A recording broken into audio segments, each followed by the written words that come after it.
thunderstorms. Lows in the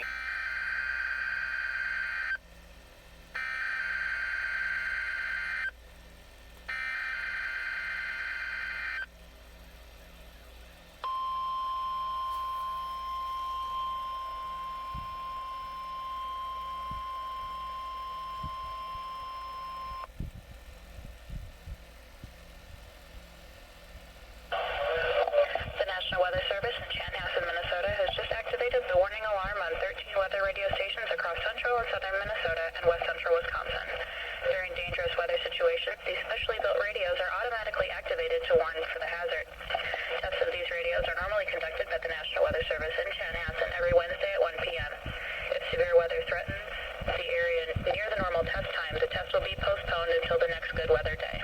The warning alarm will be activated for selected watches, warnings, and statements affecting central and southern Minnesota and west central Wisconsin.